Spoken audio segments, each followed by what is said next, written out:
Cześć, nareszcie nadszedł ten dzień, kiedy będę siała pomidory. Dzisiaj jest 12 marca i to jest według kalendarza księżycowego najlepszy dzień na siew pomidorów. Moja metoda, ta metoda w kubeczkach sprawdziła się w zeszłym roku. Możecie wrócić do poprzednich filmów i zobaczyć, bo zrobiłam ich kilka, jeżeli macie wątpliwości, ale musimy zwrócić na kilka rzeczy uwagę i o tym Wam szczegółowo opowiem. Ta metoda także będzie ulepszona, ale zaznaczam, nie jest to metoda dla osób, które lubią pikowanie. Zapraszam na film. Do siewu pomidorów musimy się przygotować i wczoraj spędziłam kilka godzin, żeby się przygotować, na przykład zrobić znaczniki, napisać wszystkie nazwy, a jeszcze dzień wcześniej wzięłam sobie drinka, brandy i zrobiłam listę pomidorów na ten rok 2025, co nie było łatwe.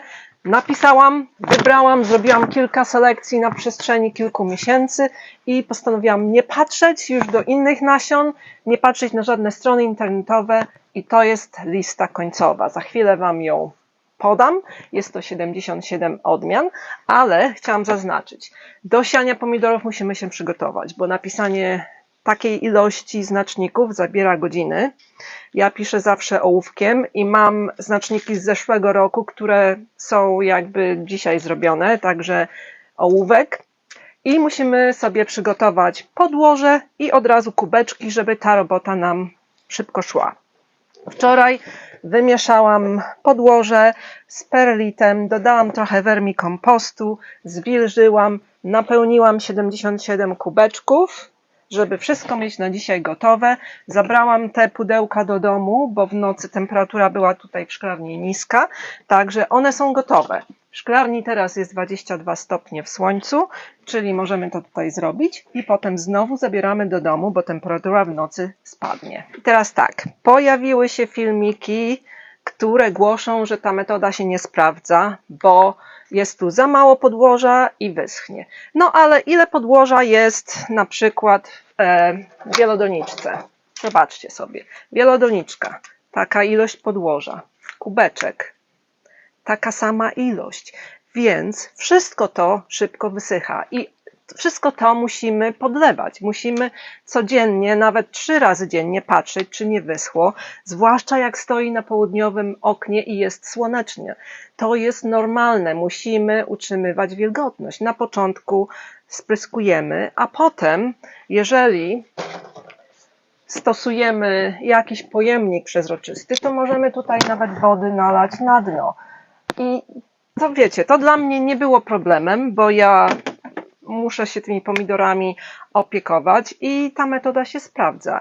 I ta metoda jest dobra dla osób, które nie mają miejsca na wielkie wielodoniczki. Na przykład ja mam tylko taką wąską przestrzeń i dla mnie ta metoda jest najlepsza. Możecie stosować większe pojemniki, półlitrowe. Możecie siać w inny sposób. Możecie siać po jednym nasionku do jednej komórki wielodoniczki. Możecie siać po wiele nasionek i potem pikować.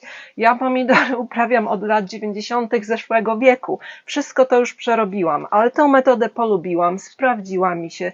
Zobaczcie, jak mi pomidory rosły, jakie miały korzenie. Tu Wam pokażę zdjęcie Cherry Accordion, pomidor. Jakie miał korzenie przez to, że stopniowo była dosypywana ziemia do tego. I one po prostu nie zatrzymują wzrostu, bo są pikowane, bo korzeń jest uszkadzany i tak dalej. One kontynuują, wypuszczają te korzenie z łodygi. I tak właśnie to wyglądało. Możecie sobie zobaczyć. Dowody są w moich filmach, jak pomidory się udały. Wszystko jest w moich filmach. Także ja zostaję przy tej metodzie w tym roku. No ale musimy utrzymywać wilgotność. Te pudełka w tym pomagają. Są zamknięte.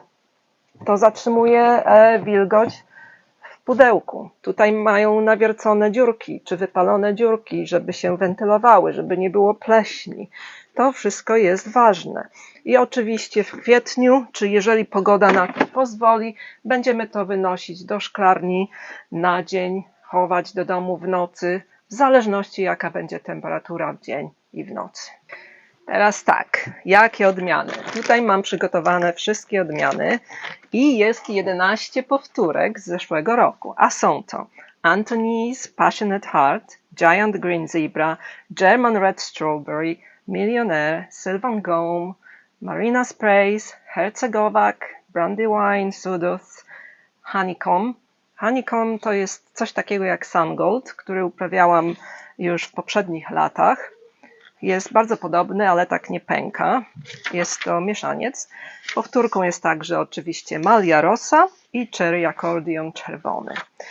Jeśli chodzi o te odmiany, to zrobiłam 12 czy 14 filmów zimą na ten temat, jak one wyglądają, jak smakują, jak rosną, także zobaczcie.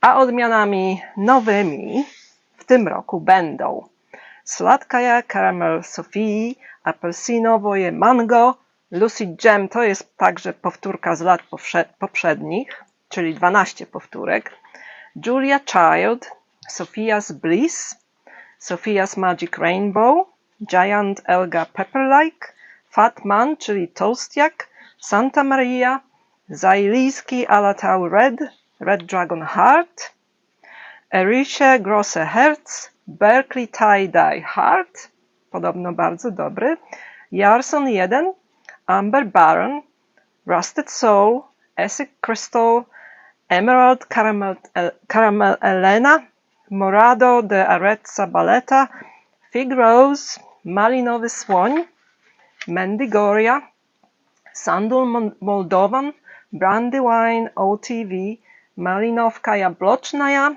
Rosa de Barbastro, Krasawczyk, Black Moon F1, Purple Calabash, Jersey Devil, Honeymoon F1, Malia Rosa to już powiedziałam, Dancing Green Fingers, Elf Tears, Martian Zauber, Sweetest, Taste, Zuccherino Lucas, Butterfly, to są multiflory, Indigo Kumquat F1, Kozula 134, ta kozula o smaku ananasa, Kosovo, Brandywine Red Landis, Kyseltau różowy, Alice's Dream Dorotka, Sophia's Fury Comet, Pineapple Sergeant, Jarson 17, Secret Alifirowa, Uluru Oker, Dwarf Sunkissed Peach, Bulgarian Wonder, Severe Melon, Kula Uri Dazari,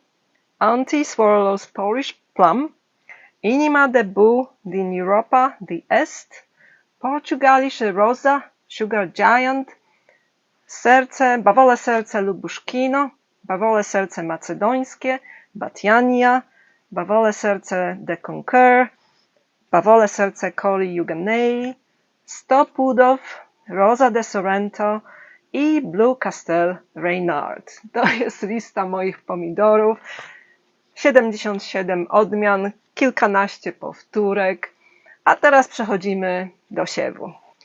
W zeszłym roku siałam po 4 nasionka i rozmieszczałam je tak w kątach, ale stwierdziłam, że żadna z tych siewek nie była w centrum, więc w tym roku będę siała po 3, może 4 nasionka w centrum, bo nie wszystkie wzeszły w zeszłym roku, w zależności od tego, ile mam nasion, i będę przykrywać malutką ilością podłoża i potem prawdopodobnie będę usuwać nadwyżki. Wiem, że to dla niektórych brzmi okropnie, ale no tak zrobiłam. Nie wszystkie wzejdą i wybiorę sobie najsilniejszą siewkę. Tutaj są 3 złączone, staram się je troszkę rozdzielić i to jest Millionaire, bardzo fajny pomidor i zabiera im to około tygodnia w temperaturze gdzieś tak od 20 do 27 stopni, żeby wzejść i później muszą mieć światło, także u mnie będzie to albo szklarnia, albo parapet, w zależności od temperatury. I właśnie tak tutaj sobie położyłam te nasionka, to już jest zwilżone podłoże i przysypuję cienką warstwą przesianego podłoża. Potem jeszcze będę to po wierzchu może troszkę spryskiwać. Przypominam, że to podłoże jest zmieszane z perlitem w stosunku 25% perlitu do podłoża i leciutko spryskujemy i posiane. I tak zrobię z wszystkimi moimi odmianami. Następne ulepszenie to są znaczniki, które od razu robię. W zeszłym roku miałam takie naklejki, na przykład tu był ananas Noir, ale potem jak przesadzałam te siewki do większych pojemników, to musiałam zrobić te znaczniki i to mnie denerwowało, że tyle jest pracy, więc w tym roku zamiast tych naklejek mam od razu znaczniki i myślę, że to będzie lepsze. No i tak właśnie sieję pomidory metodą kubeczków, która w zeszłym roku naprawdę się sprawdziła. Pomidory były piękne. Zapraszam Was do komentowania, a po więcej filmów na temat metody kubeczków zapraszam na te filmy z zeszłego roku. Cześć!